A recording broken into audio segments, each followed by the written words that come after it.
Hello friends, कैसे हैं आप। हमारे चैनल में आपका स्वागत है। तो मित्रों, आज हम बात करेंगे श्राद्ध की या पितृपक्ष की, जिसे श्राद्ध भी कहा जाता है और पितृपक्ष भी कहा जाता है। तो मित्रों, श्राद्ध का समय 21 सितंबर 2021 से शुरू हो रहा है। मित्रों, हमारे पौराणिक ग्रंथों में वर्णित किया गया है कि देव पूजा से पहले जातक को अपने पूर्वजों की पूजा करनी चाहिए, जो हमारे लिए सबसे उत्तम मानी गई है। पितरों के प्रसन्न होने पर देवता अपने आप ही प्रसन्न हो जाते हैं। अगर हमारे पूर्वज प्रसन्न रहेंगे तो भगवान हमारे ऊपर सदा अपनी कृपा दृष्टि बनाए रहेंगे। यही कारण है कि भारतीय संस्कृति में जीवित रहते हुए घर के बड़े बुजुर्गों का सम्मान और मृत्यु के बाद उनके श्राद्ध कर्म किए जाते हैं। इसके पीछे यह भी मान्यता है कि इसका विधि अनुसार पितरों का तर्पण करने से उनको मोक्ष की प्राप्ति होती है। उनकी आत्मा को मृत्यु लोक से छुटकारा मिल जाता है। उनकी आत्मा कभी भी मृत्यु लोक में भटकती नहीं है। पितृपक्ष को मानने का ज्योतिष कारण यह भी है कि ज्योतिष शास्त्र में पितृदोष काफी अहम माना गया है।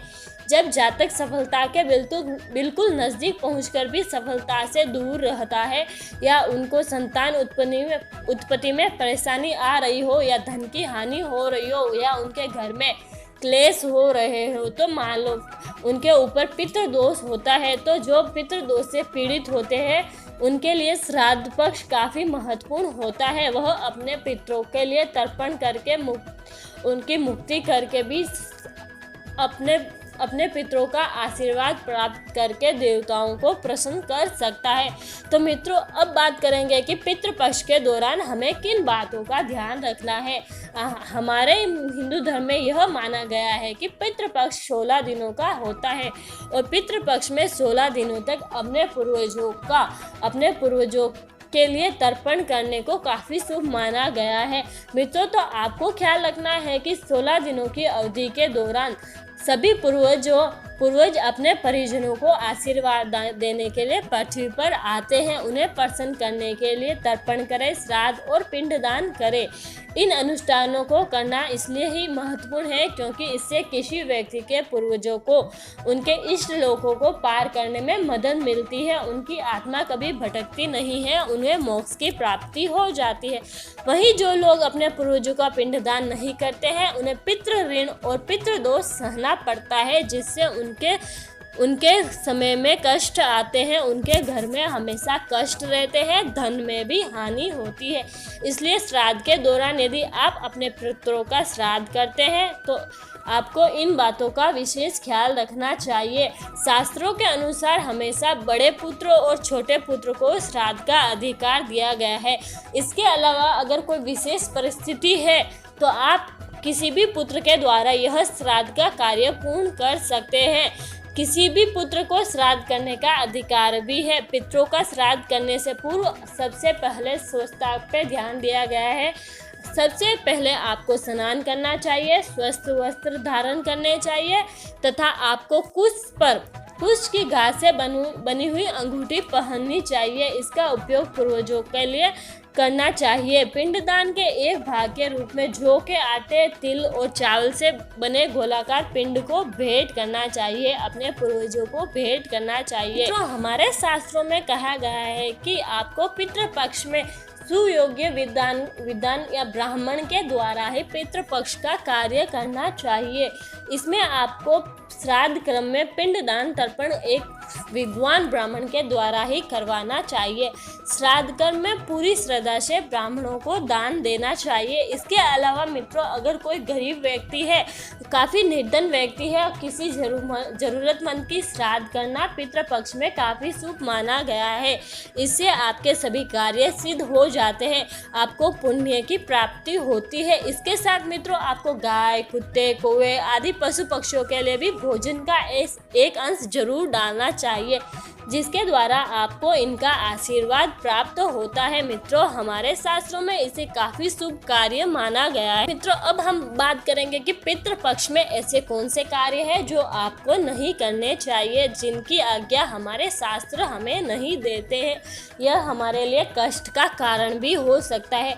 तो मित्रों, आपको यह ख्याल रखना है कि शास्त्रों के अनुसार पितृपक्ष के दिनों में कोई भी शुभ कार्य नहीं करना चाहिए। इससे हमारे पूर्वजों का अपमान होता है, जिससे हमारे देवता हमसे रूठ जाते हैं।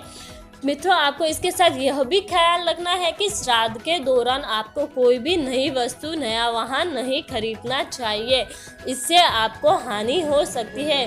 मित्रों, इसके अलावा आपको मांसाहारी भोजन का सेवन बिल्कुल नहीं करना चाहिए। श्राद्ध क्रम के दौरान आपको जनेऊ पहननी चाहिए।